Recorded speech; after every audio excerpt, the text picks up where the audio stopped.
So hey everyone, today we'll do the second part of the immunity. पहले part में हमने सारा immunity देखा था, इनेट एक्वायर इम्यूनिटी की वर्किंग देखी थी.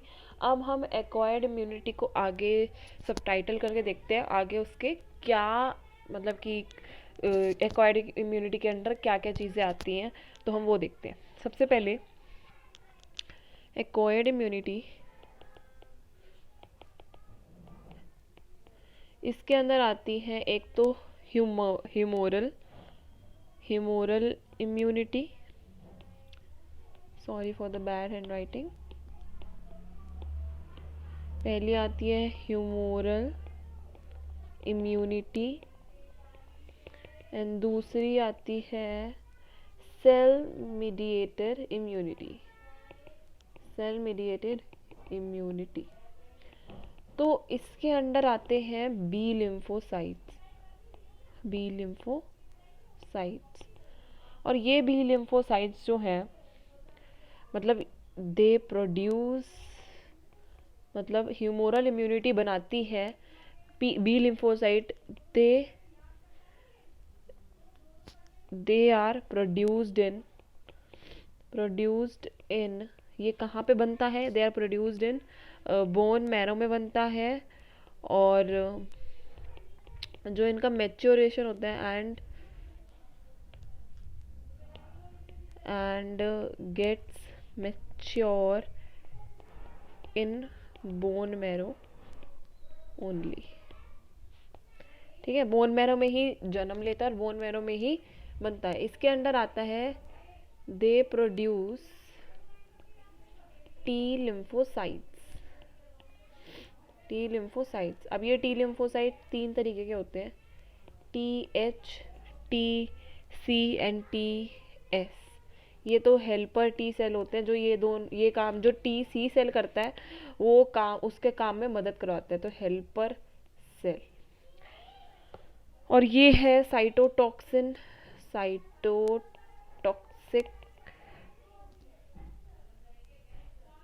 T cell. और ये है सप्रेसर टी सेल.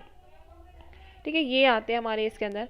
तो यहाँ पर टी लिम्फोसाइट की बात करते हैं पहले. तो टी लिम्फोसाइट्स जो होते हैं, जैसे बी लिम्फोसाइट कहाँ पे बनते हैं? बोन मैरो में बनते हैं, और बोन मैरो में ही मैच्योर हो जाते हैं. बट टी लिम्फोसाइट्स जो हैं are produced in bone marrow but gets mature in thymus. और ये जो थाइमस है यही एंटीबॉडीज बनाता है. तो एंटीबॉडीज बनाने का काम किसका है? एंटीबॉडीज बनाने का काम है बी लिम्फोसाइट और टी लिम्फोसाइट, दोनों का काम है एंटीबॉडीज बनाने का. तो पहली बात तो जो मेजर एंटीबॉडीज बनती हैं वो टी लिम्फोसाइट से बनती हैं. तो थाइमस जो होता है हमारा धीरे धीरे एज के साथ डिग्रेड हो जाता है. ये हमने 11th क्लास में भी पढ़ा है. जैसे ही थाइमस डिग्रेड होगा वैसे ही हमारे अंदर की इम्यूनिटी कम होती जाएगी. इसलिए जैसे कोविड आया था तब 60 ईयर्स 70 ईयर्स 50 ईयर्स के ऊपर जो लोग हैं उन्हें घर पे रहने के लिए बोला था, क्योंकि उनकी इम्यूनिटी कमज़ोर है, थाइमस उनका ज़्यादा नहीं डेवलप हो पाता, तो इसलिए इम्यूनिटी नहीं बन पाती, इसलिए उनको घर पे रहना पड़ता है इस कोविड टाइम में. ठीक है, अब एक एंटीबॉडी मॉलिक्यूल, ये डायग्राम बनाने के लिए आता है बहुत बार, तो हम बनाते हैं एंटीबॉडी मॉलिक्यूल. बहुत इजी डायग्राम है, लगता कॉम्प्लिकेटेड है. एंटीबॉडी मॉलिक्यूल तो पहले से बना लेते हैं हम. So here we can see T lymphocyte produce करती है helper cell, cytotoxic T cell और सप्रेसर टी सेल. ये सारे नेम से ही पता लग रहा है क्या क्या काम है इनके. ये टॉक्सिक प्रोड्यूस करती है, जिससे कि जैसे ही कोई भी आता है बैक्टीरिया उसको उसी टाइम मार देती है. तो यहाँ पर क्या है? T lymphocytes are produced in bone marrow but gets mature in thymus, है ना. अब यहाँ पर हम देख रहे हैं हमारे पास बोन मैरो एंटीबॉडी मॉलिक्यूल है, जिसके अंदर हम देख सकते हैं ऐसा कुछ मॉलिक्यूल होता है, ये बनाना आना चाहिए. और उसके बाद यहाँ पे देखिए 16 मतलब 16 डाइसल्फाइड बॉन्ड है. ये वाले जो बॉन्ड है डाइसल्फाइड, ये वाले 16 हैं ऐसे. तो ये है 16 और यहाँ पे एक हैवी चेन है और लाइट चेन है। यहाँ पर ये जो बीच में ये सर्कल है, half semi circle, they are antigen binding site. यहाँ पे एंटीजन बाइंड होते हैं, ठीक है। तो ये structure is very important from term to examination view. यहाँ देख सकते हैं आप। अभी हमें आता है T lymphocyte cell, they are killer cell, they directly binds to the pathogen and kills it. T helper cell, it helps TC cell to function. TS cell, suppressor cell, ये suppress कर देती है, ठीक है। नेक्स्ट आता है एक ही NCERT में एक छोटा सा एक लाइक छोटी सी 4-5 लाइनें दे रखी है जिसके अंदर ये लिखा हुआ है कि tissue matching blood group matching and are essential before undertaking graft. Obvious बात है, अगर आप किसी चीज़ को ट्रांसप्लांट कर रहे हो अपनी अपनी बॉडी से देकर आप किसी और बॉडी को दे रहे हो, तो उसके हिसाब से आना चाहिए ना वो चीज़, है ना। आप मार्केट में जाते हो, आप अपनी पसंद की चीज़ें लेते हो, है ना, कि आपके ऊपर जो अच्छी लगे, जो आपको सूट करे, वही आपको सूट करने वाली चीज़ें आपको चाहिए। वही हमारी बॉडी के साथ है कि अंदर जो होगा, जो उसको सूट करेगा, टिश्यू जो मैच हो जाएगा, जो ब्लड ग्रुप मैच हो जाएगा, it is very essential to match blood group, tissue matching for undertaking graft या फिर ट्रांसप्लांटेशन के लिए। और उसके बाद ये भी नहीं, जिनका ट्रांसप्लांट हो जाता है उनको पूरी लाइफ, अपनी पूरी लाइफ तक इम्यूनो सप्रेसेंट लेनी पड़ती है। इम्यूनो सप्रेसेंट का नाम बता देती हूँ, ये होती है कॉर्टिसोल। कॉर्टिसोल हो सकती है ये, और एक और होती है, तो कॉर्टिसोल हो गई, ये हो गई आपकी साइक्लोस्पोरिन, ये आगे वाले चैप्टर में आएगा साइक्लोस्पोरिन, ठीक है। तो कॉर्टिसोल और cyclosporine are the immunosuppressant that has to take by the patient throughout his or her life. CMI जो भी मैंने पढ़ाया, सेल मीडिएटेड इम्यूनिटी, ये क्या करती है, it is responsible for graft rejection. अगर हमने कुछ ट्रांसप्लांट कर दिया तो ये CMI के पास एक ऑप्शन है, ये उसको रिजेक्ट कर देगा, उसको फेल करा देगा। जैसा कहते हैं ना किडनी फेल हुई, वैसे ही अगर हमने ट्रांसप्लांट करके किडनी लगाई है, वो अगर वो सही हिसाब से नहीं, उसके टिश्यू के मैचिंग से नहीं लगी है, तो ये उसको ग्राफ्ट का मतलब ट्रांसप्लांटेशन को रिजेक्ट कर देता है, ठीक है। नेक्स्ट देखते हैं, हमारे पास है active and passive immunity. Active and passive immunity देखते हैं हम यहाँ पे।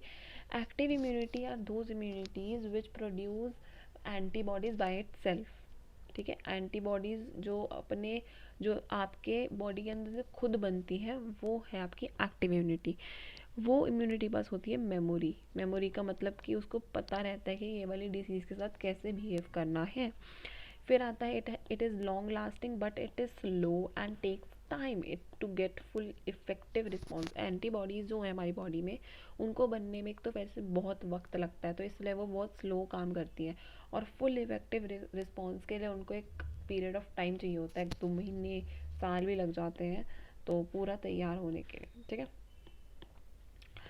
उसके बाद आता है passive immunity. They are readymade immunity to protect the body against the foreign agent, is called passive immunity, है ना। जैसे कि हम बाहर से ऐड कर रहे हैं इम्यूनिटी को, ये वो वाली इम्यूनिटी है। फिर इसके पास कोई मेमोरी नहीं होती है, कुछ वक्त के लिए होती है, बट जिस वक्त के लिए होती है जब वो बहुत फास्ट और इमीडिएट रिस्पॉन्स दिखाती है, ठीक है। हम एक्टिव एंड पैसिव का ना कुछ वो देख लेते हैं, सब टाइटल। तो एक्टिव इम्यूनिटी के अंडर आती हैं 2 चीज़ें। एक है आपकी नेचुरल एक्टिव। नेचुरल एक्टिव क्या होता है, देखो, नेचुरल एक्टिव का मतलब जो हमारी बॉडी खुद बना रही है, ठीक है। When the body encounters any pathogen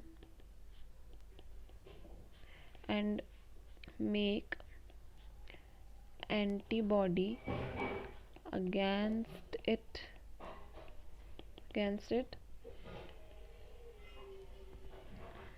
ठीक है। ये आपकी डेफिनेशन हुई इसकी। नेक्स्ट है मेरे पास आर्टिफिशियल एक्टिव। एक्टिव आर्टिफिशियल में कौन सा आएगा, Vaccination is a great example of this, where किसी पैथोजन को मार के, where pathogen is weakened, उसको कमज़ोर करके introduced in the body in response to which the body produces antibodies. The body produces antibodies. अब यहाँ पे हो क्या रहा है देखिए, अब यहाँ पे भी हमारी बॉडी ही बना रही है एंटीबॉडीज, बस हो क्या रहा है यहाँ पे बेसिकली में हमारी बॉडी को एंटीबॉडी बनाने के लिए कुछ बाहर से चीज़ें ऐड करनी पड़ती है ताकि हमारी बॉडी एंटीबॉडी बनाए, है ना। तो हमने कोई पैथोजन लिया जो कि मतलब पैथोजन वैसे तो बहुत अच्छे नहीं होते बॉडी के लिए, बट हमने उसको वीक करके दिया, उसके अंदर से जो बहुत ज़्यादा मतलब वो था गंदे वाले, मतलब बहुत जो बीमार करने वाले थे, हमने वो चीज़ें निकाल के हमने पैथोजन को, सिर्फ पैथोजन का लाइक एक हमने डेमो प्रोड्यूस करा, एक डेमो हमने डाला उसके अंदर, जिससे कि इस डेमो के लिए हमारी बॉडी को तो पता ही नहीं है हमने डेमो डाला, उसको तो बस ये लग रहा है कि कोई फॉरेन एजेंट है, जो कोई भी फॉरेन एजेंट आएगा हमारी बॉडी उसको रिस्पॉन्स करने के लिए लग जाएगी। तो यहाँ पे भी हमने ऐसे कोई फॉरेन एजेंट डाल दिया, तो ये जैसे फॉरेन एजेंट हमने डाला, हमने देखा कि हमारी बॉडी एंटीबॉडी इसके अगेंस्ट में बना रही है, ठीक है, प्रोड्यूसेस एंटीबॉडी, ठीक है। नेक्स्ट आता है मेरे पास अब पैसिव इम्यूनिटी। पैसिव इम्यूनिटी में देखते हैं, यहाँ इसमें भी दो ही आते हैं, नेचुरल एंड आर्टिफिशियल। अब यहाँ पर क्या है देखिए, पहले तो हमारे पास है पैसिव में नेचुरल इम्यूनिटी।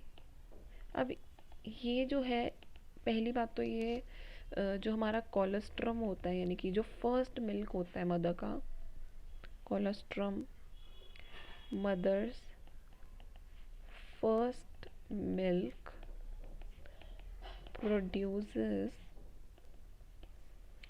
ए IgA, ठीक है। नेक्स्ट है मेरे पास passive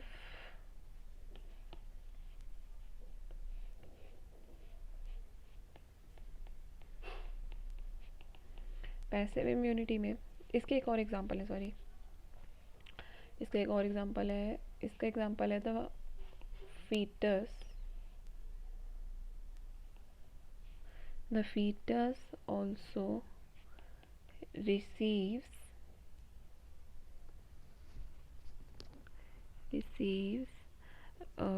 some antibodies from the placenta during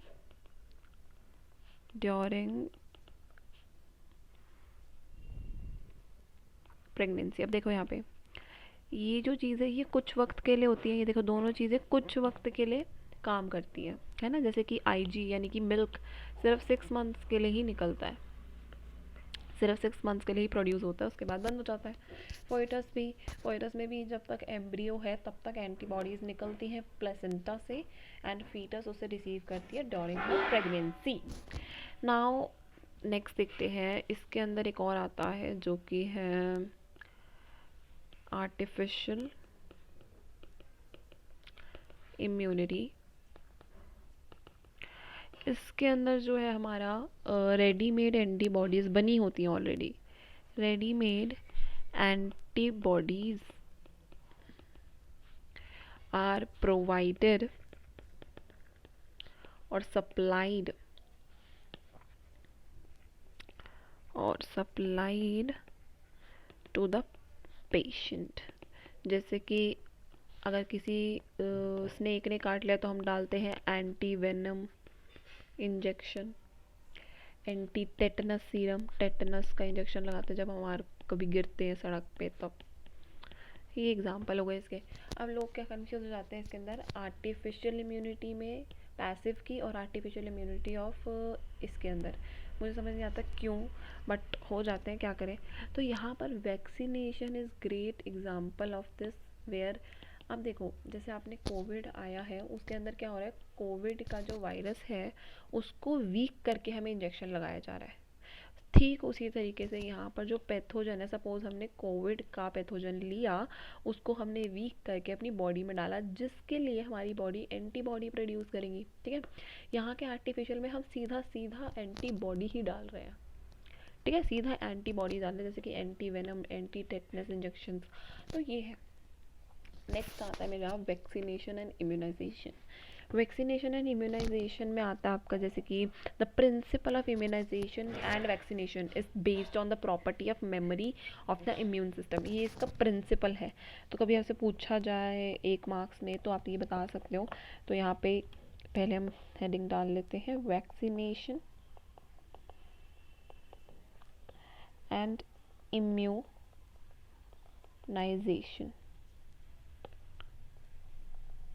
ठीक है, so the principle of this is based on the memory पे बेसिकली बेस्ड है, ऑफ द इम्यून सिस्टम की मेमोरी पे। ठीक है, मेमोरी ही बेसिक रोल है हर इम्यून सिस्टम का। इम्यून सिस्टम मेमोरी पे ही रिलाय करता है। ठीक है, तो यहाँ पर आता है in vaccination preparation of antigenic proteins of pathogen और inactivated weakened pathogen are introduced into the body. तो वैक्सीनेशन अभी हमने देखा, यहाँ पर रेडीमेड एंटीबॉडीज आर प्रोवाइड और सप्लाइड टू द पेशेंट, यही है इसकी डेफिनेशन वैक्सीनेशन की। वैक्सीनेशन में आपका आता है, it is the preparation of antigenic, मतलब जो फॉरेन एजेंट, एंटीजेनिक का जो प्रोटीन है, एंटीजेनिक प्रोटीन्स ऑफ पैथोजन और inactivated pathogen,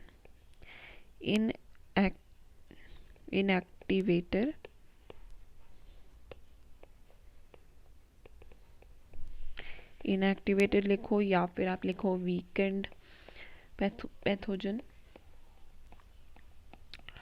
are supplied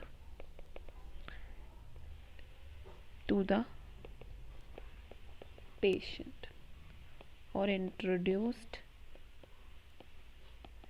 in the body through vaccine।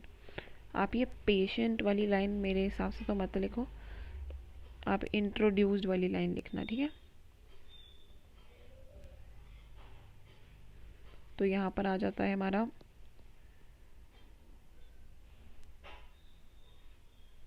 Introduced in the body. चलिए आगे देखते हैं हम। आगे है antibodies produced in the body against antigen through vaccine would neutralize the pathogenic agents during actual infection. तो यहाँ पे ये लाइन क्या कहने की कोशिश कर रही है, 1 मिनट में इसको ऊपर लिख देती हूँ। Are introduced in the body through vaccine. ठीक है, अब आता है हमारे पास एक लाइन जो कि है the antibodies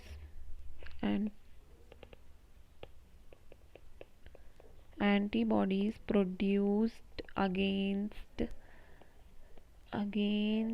antigens would neutralize